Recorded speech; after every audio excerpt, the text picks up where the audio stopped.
पर्यावरण संरक्षण और आर्थिक विकास, इन दोनों शब्दों को अक्सर एक दूसरे का विरोधाभासी माना जाता है। ऐसे में सवाल उठता है कि आखिर इन दोनों में से क्या ज़्यादा ज़रूरी है? पर्यावरण संरक्षण ज़्यादा ज़रूरी है या फिर आर्थिक विकास? अब हालिया उदाहरण ही ले लीजिए। बीते दिनों केंद्र सरकार ने पश्चिमी घाट की संवेदनशील जैव विविधता को बचाने के लिए एक मसौदा अधिसूचना जारी की थी, लेकिन कुछ राज्यों द्वारा इस अधिसूचना का विरोध किया जा रहा है। ऐसे में सवाल उठता है कि आखिर वो विरोध क्यों कर रहे हैं? आज इस वीडियो में हम इसी मसले को समझने की कोशिश करेंगे, इसी विषय पर बात करेंगे। मेरा नाम है अक्षय और आपका स्वागत है दृष्टि आईएएस की इस नई वीडियो में। वीडियो शुरू करते हैं और सबसे पहले वीडियो की रूपरेखा को समझ लेते हैं, यानी इन बिंदुओं की बात कर लेते हैं जिनके माध्यम से हम अपनी चर्चा को आगे बढ़ाएंगे। वीडियो में सबसे पहले हम न्यूज़ यानी खबर को देखेंगे। इसके बाद जानेंगे कि आखिर पश्चिमी घाट है क्या और पश्चिमी घाट इतना महत्वपूर्ण क्यों है, यानी ये इतना इम्पॉर्टेंट क्यों है पश्चिमी घाट। इसके अलावा पश्चिमी घाट के समक्ष क्या-क्या चुनौतियाँ मौजूद हैं, इसको बचाने में क्या-क्या चैलेंजेस मौजूद हैं, ये घाट किस तरह से चुनौतियों का सामना कर रहा है, इसको भी समझने की कोशिश करेंगे। साथ ही संबंध में सरकार द्वारा क्या प्रयास किए गए हैं, उन प्रयासों पर भी बात करेंगे। इसके अलावा इस संबंध में सरकार ने जो नई अधिसूचना जारी की है, जो नया नोटिफिकेशन आया है, उस नोटिफिकेशन को भी समझने की कोशिश करेंगे और कुछ राज्यों द्वारा इस नोटिफिकेशन का विरोध क्यों किया जा रहा है, इस अधिसूचना का विरोध क्यों हो रहा है, उस विरोध को भी समझेंगे। अंत में आगे की राह पर बात करेंगे और एक प्रश्न पर भी बात करेंगे। प्रश्न मीन्स का है और आप 250 शब्दों में इसे लिखने की कोशिश कर सकते हैं। आज का जो पूरा वीडियो है वो सामान्य अध्ययन प्रश्न पत्र 2 और सामान्य अध्ययन प्रश्न पत्र 3 से संबंधित है और आप इसे जीव विज्ञान और पर्यावरण, पर्यावरण प्रदूषण और गिरावट और सरकारी नीतियां एवं हस्तक्षेप जैसे खंडों से जोड़कर देख सकते हैं। वीडियो शुरू करते हैं और सबसे पहले आज की न्यूज़ देख लेते हैं। आज की हमारी जो न्यूज़ है वो इंडियन एक्सप्रेस के एक्सप्लेन्ड सेक्शन से है। हमारी खबर है, why is Karnataka opposing centre's draft ecosystem area norms for western Ghat. यानी हाल ही में केंद्र सरकार ने जो वेस्टर्न घाट में कुछ इको सेंसिटिव नॉर्म्स जारी किए हैं, eco sensitive areas, eco sensitive क्षेत्र संबंधी जो नए मापदंड जारी किए गए हैं, कि कर्नाटक द्वारा उन मापदंडों का विरोध क्यों किया जा रहा है, इसी को लेकर इस पूरी न्यूज़ में, इस आर्टिकल में बात की गई है। चलिए आगे बढ़ते हैं और सबसे पहले वेस्टर्न घाट को समझ लेते हैं, पश्चिमी घाट को समझ लेते हैं कि आखिर ये क्षेत्र है क्या। तो वेस्टर्न घाट या पश्चिमी घाट, जिसे सह्याद्री हिल्स के नाम से भी जाना जाता है, ये घाट भारत में वनस्पति और जीवों के मामले में सबसे समृद्ध क्षेत्रों में से एक है। इस क्षेत्र में ये जो पूरा घाट है वो भारत के पश्चिमी तट यानी वेस्टर्न कोस्ट के समानांतर चलता है और इस क्षेत्र में 6 राज्यों को शामिल किया जाता है। 6 राज्य इस क्षेत्र में आते हैं। कौन कौन से हैं वो राज्य? तो इसमें केरल, महाराष्ट्र, गोवा, गुजरात, तमिलनाडु और कर्नाटक शामिल है। और इन्हीं 6 राज्यों में जो पहाड़ों की एक श्रृंखला मौजूद है, जो पहाड़ मौजूद हैं, वही पहाड़ों की श्रृंखला मिलकर वेस्टर्न घाट का, पश्चिमी घाट का निर्माण करती है। साल 2012 में पश्चिमी घाट को यूनेस्को द्वारा विश्व धरोहर स्थल के रूप में भी मान्यता दी गई थी और यूनेस्को के ही मुताबिक ये क्षेत्र तकरीबन 1,40,000 वर्ग किलोमीटर को कवर करता है। हालांकि कई अन्य स्रोतों में इसको लेकर कुछ अन्य आंकड़े भी दिए गए हैं। आगे बढ़ते हैं। ये तो बात हुई पश्चिमी घाट की। मैप के जरिए पश्चिमी घाट की बात करें तो यहाँ हम देख सकते हैं कि ये भारत का मैप है और यहाँ पर है वेस्टर्न कोस्ट यानी पश्चिमी तट और इस पश्चिमी तट के ही समानांतर है पश्चिमी घाट। पश्चिमी घाट में हमने बात की 6 राज्य शामिल हैं और 6 राज्य मैप में बात करें तो तमिलनाडु, केरल, कर्नाटक, गोवा, महाराष्ट्र और गुजरात, ये हैं वो 6 राज्य जो पश्चिमी घाट में शामिल हैं। ये तो हुई पश्चिमी घाट की बात। आगे बढ़ते हैं और पश्चिमी घाट के महत्व को समझ लेते हैं, पश्चिमी घाट के इंपॉर्टेंस की बात कर लेते हैं। ये भी जान लेते हैं कि इस घाट को बचाना क्यों ज़रूरी है। तो अक्सर ये कहा जाता है कि जो पश्चिमी घाट है वो भारत की केवल 6% भूमि को ही कवर करता है, यानी भारत की केवल 6% भूमि ही पश्चिमी घाट में है। लेकिन महत्वपूर्ण बात यह है कि इस क्षेत्र में भारत के सभी पौधों, मछलियों, पक्षियों और स्तनपायी प्रजातियों का 30% से ज़्यादा हिस्सा इस क्षेत्र में पाया जाता है। इसके अलावा इस क्षेत्र को दुनिया के सबसे महत्वपूर्ण जैव विविधता हॉटस्पॉट के रूप में भी देखा जाता है। इस क्षेत्र में 5,000 से ज़्यादा फूलों वाले पौधों की प्रजातियाँ, 139 स्तनधारियों की प्रजातियाँ, 508 पक्षियों की प्रजातियाँ और 179 उभयचरों यानी एम्फीबियंस की प्रजातियाँ पाई जाती हैं। साथ ही ये भी महत्वपूर्ण है कि इस क्षेत्र में दुनिया की 325 से अधिक संकटग्रस्त प्रजातियाँ भी मौजूद हैं, यानी ऐसी प्रजातियाँ जो संकट की कगार पर हैं, जो समाप्ति की कगार पर हैं। ये भी इस लिहाज से ये पूरा क्षेत्र काफ़ी महत्वपूर्ण हो जाता है। तो हमने देखा कि ये पूरा क्षेत्र इकोलॉजी के लिहाज से भारत में काफ़ी महत्वपूर्ण है। अब आगे बढ़ते हैं और पश्चिमी घाट के समक्ष क्या-क्या खतरे मौजूद हैं, क्या-क्या चुनौतियाँ मौजूद हैं, उन चुनौतियों की बात कर लेते हैं। तो इसमें सबसे पहली और सबसे महत्वपूर्ण चुनौती है विकासात्मक दबाव की चुनौती। यानी डेवलपमेंटल प्रेशर। इस क्षेत्र में कृषि का लगातार विस्तार हो रहा है, एग्रीकल्चर बढ़ रहा है। इसके अलावा इस क्षेत्र में शहरीकरण भी बढ़ रहा है, अर्बनाइजेशन भी बढ़ रहा है, जिसकी वजह से इस क्षेत्र की जो इकोलॉजी है, जो पारिस्थितिक तंत्र है, उस पर बहुत ज़्यादा दबाव बढ़ता जा रहा है।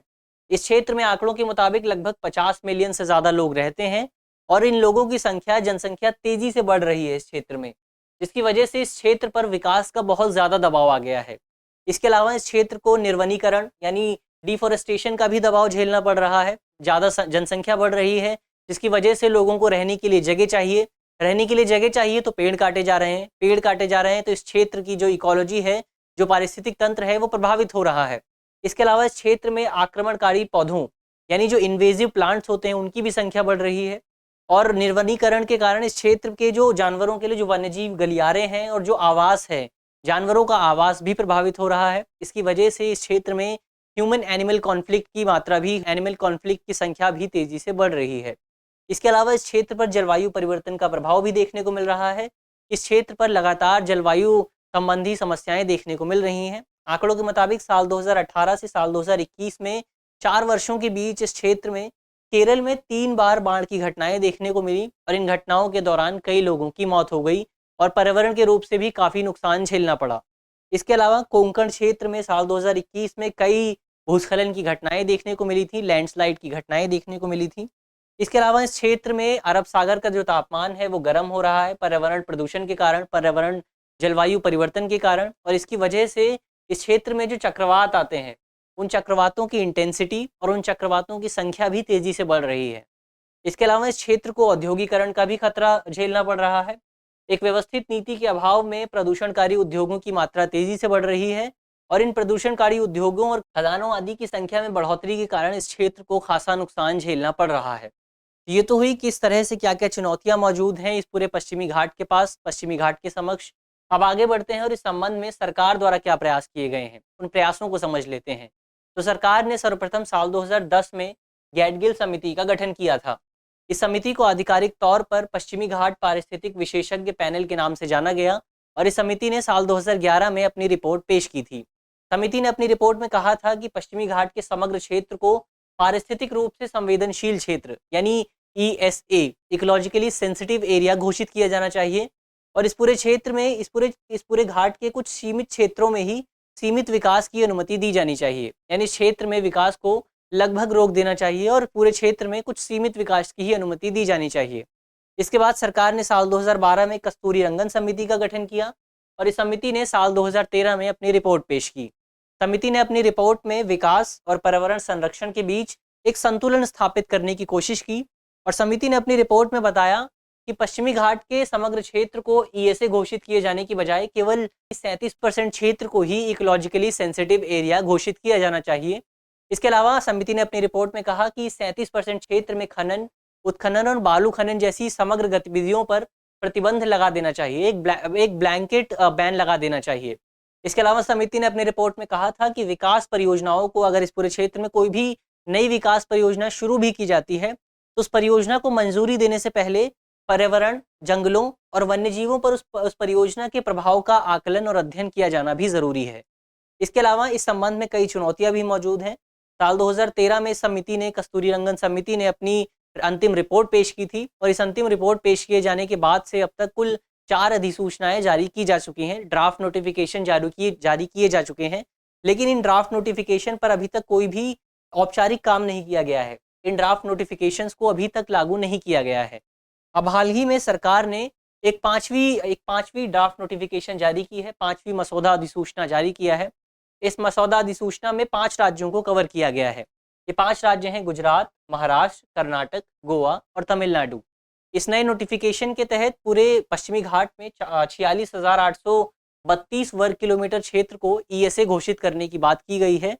ESA यानी इकोलॉजिकली सेंसिटिव एरिया घोषित करने की बात की गई है। अब यहाँ सवाल उठता है कि पश्चिमी राज्य में जब 6 राज्य शामिल हैं तो इसमें केरल को शामिल क्यों नहीं किया गया? इस अधिसूचना में केरल को कवर क्यों नहीं किया गया है?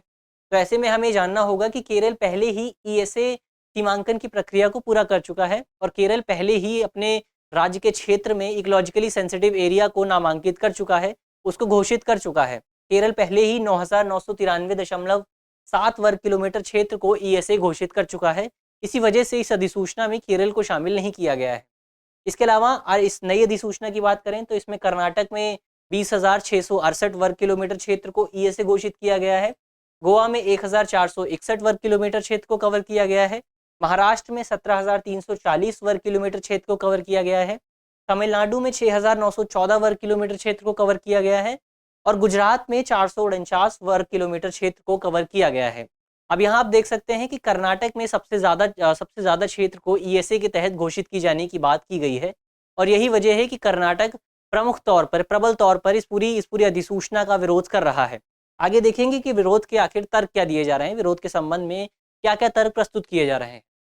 उन तर्कों को समझने से पहले ये समझ लेते हैं कि आखिर इस नई अधिसूचना के तहत किन-किन चीज़ों को प्रतिबंधित कर दिया गया है, किन-किन चीज़ों पर रिस्ट्रिक्शंस लगा दिए गए हैं। तो इस नई अधिसूचना के तहत ईएसए क्षेत्र में यानी जिस भी क्षेत्र को इकोलॉजिकली सेंसिटिव एरिया घोषित किया जाएगा उस क्षेत्र में खनन, उत्खनन और रेत खनन संबंधी गतिविधियों पर पूर्ण प्रतिबंध लगा दिया गया है, पूर्णतः प्रतिबंध लगा दिया गया है।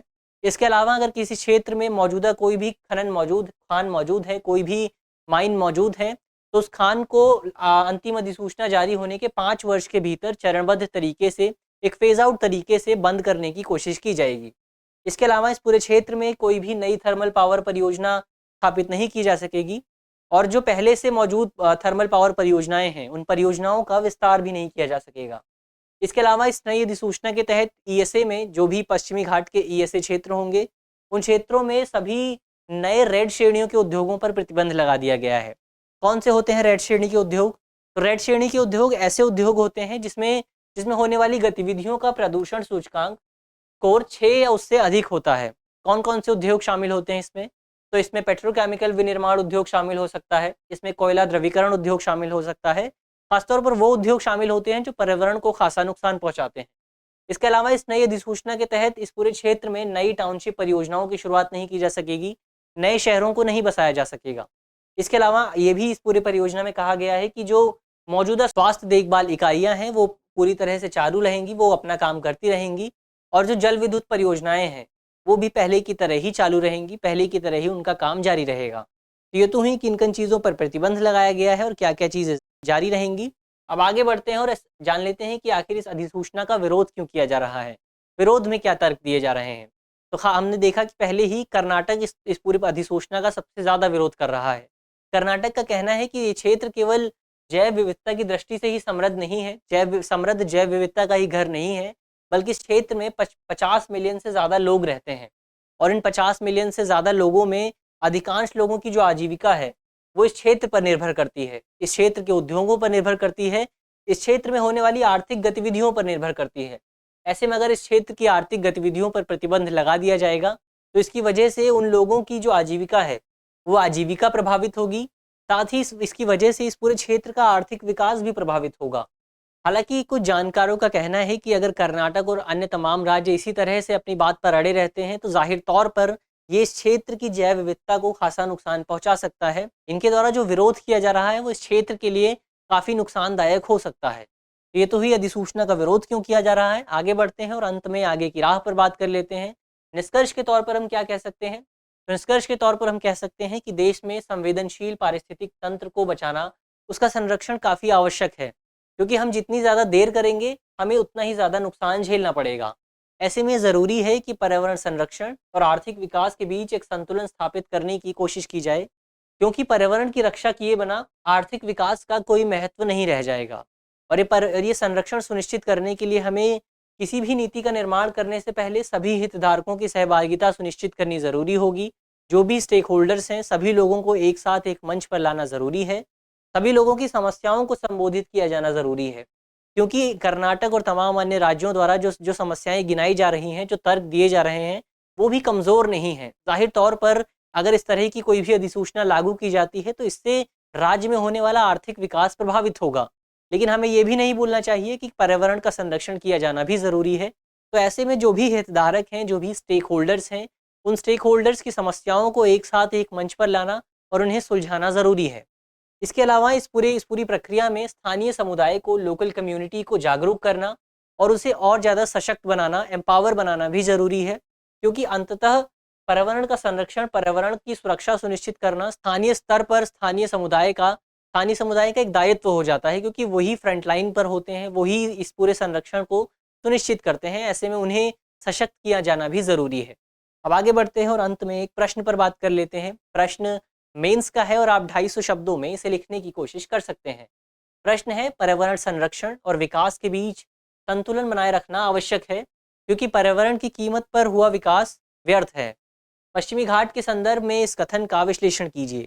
सबसे पहले तो आपको इस बात पर विश्लेषण करना है, इस बात पर तर्क देना है कि किस तरह से पर्यावरण संरक्षण और विकास के बीच संतुलन बनाए जाना ज़रूरी है। और अगर हम संतुलन नहीं बनाते हैं और आर्थिक विकास के मोर्चे पर ज़्यादा ध्यान देते हैं, तो इससे ज़ाहिर तौर पर हमें कोई भी लाभ प्राप्त नहीं होगा।